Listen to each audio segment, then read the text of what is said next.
नेता जैसी नहीं लगती जनता को, अफसर जैसी लगती है। और अब मीडिया इतना जागरूक है कि जरा कोई बात होती है तुरंत जनता तक पहुंच जाती है। इस बात से जनता भी समझ रही कि अखिलेश जी के कार्यकाल में सबसे ज्यादा अपराध बढ़े।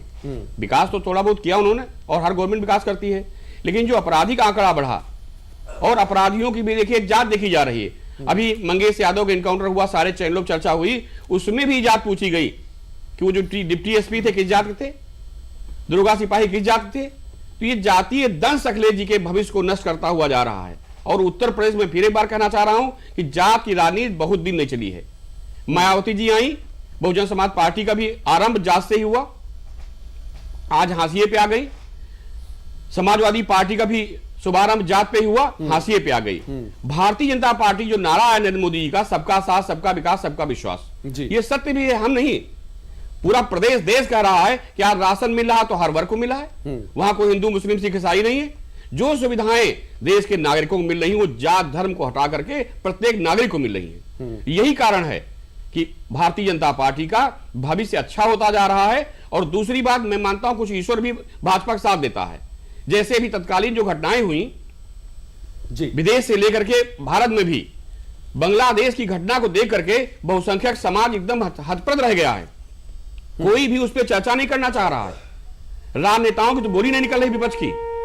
तो ये भी कहीं मैं आपको रोकना चाहूंगा, इस समय की बड़ी खबर आ रही, महाराष्ट्र में सभी 288 सीटों के जो रुझान है वो आ चुके हैं। एनडीए को रुझानों में अभूतपूर्व बढ़त, दोहरा शतक तो पहले ही लगा, 220 सीटों पर आगे प्रचंड रुझान, कहा जा सकता है प्रचंड बहुमत की तरफ जो मायावती गठबंधन है, जो इंडिया महाराष्ट्र गठबंधन है, वो लगातार बढ़ रहा है। 288 सीटों में 220 सीटों में इस समय के जो रुझान आ रहे हैं, इंडिया महाराष्ट्र रुझानों में 217 सीटों पर आगे चल रही है। और कांग्रेस गठबंधन यानी कि जो महाविकास अघाड़ी गठबंधन है वो लगभग 56 सीटों पर आगे चले। तो महाराष्ट्र में एक बार फिर बड़ा कहा जा सकता है कि जो रिजल्ट है, परिणाम है, वो आने की संभावना देखी जा रही है। क्योंकि जो रुझान कहते हैं, जिस तरीके से रफ्तार के साथ रुझान परिणामों में बदलते हुए नजर आ रहे हैं, आप समझ सकते हैं कि 288 सीटों में से 217 सीटों में जो है महायुति आगे। भट्ट साहब किस तरीके से देख पा रहे हैं, क्या आपको लगता है प्रचंड रुझान है ये?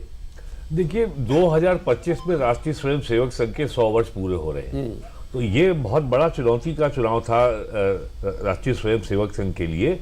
और संघ के सभी संगठनों ने मिलकर के पूरे महाराष्ट्र में चुनाव के दौरान के पहले, उसके बाद, उसके दौरान लगभग 60,000 बैठकें की हैं, छोटे छोटे गाँवों में, हेलमेट्स में और 100 लोगों की, 200 लोगों की बैठक की है।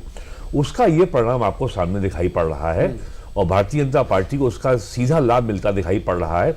और 2024 के लोकसभा चुनाव में जो एक ये माहौल बन गया था कि बीजेपी ने शिवसेना को तोड़ा है, राष्ट्रवादी कांग्रेस को तोड़ा है, तो वो मुद्दा इस बार प्रभावी कहीं दिखाई नहीं पड़ा है। और मतदाता ने अपना स्पष्ट मत दिया है कि अब वो किस दल में ये क्षमता देखता है कि वो एक स्थायी सरकार दे सकता है। हालांकि जो लड़की बहनी योजना जो महाराष्ट्र सरकार ने लागू की है अभी जुलाई में, उसका उसको लाभ मिलता दिख रहा है, लेकिन उसमें वो भी फ्रीबीज के श्रेणी में आती है।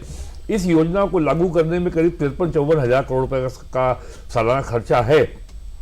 और महायुति का वादा है कि हम सत्ता में आए तो उसको बढ़ा के 1500 से हम बढ़ा के 3000 रुपए महीना कर देंगे। साहब एक और बड़ी खबर आ रही है, इंडिया के रुझानों में अभूतपूर्व बढ़त। एक और बड़ी खबर, कहा जा सकता है कि झारखंड से लेकर महाराष्ट्र तक और महाराष्ट्र से लेकर उत्तर प्रदेश के 9 उपचुनाव सीटों तक जो भारतीय जनता पार्टी है उसको एज मिल रहा है, बढ़त है, काफी लीड में है अभी। हालांकि ये रुझान है, कुंदरकी सीट के रुझानों में बीजेपी बड़ी बढ़त की ओर। सुनील जी आपके पास आऊंगा, कुंदरकी में चौथे दौर की गिनती के बाद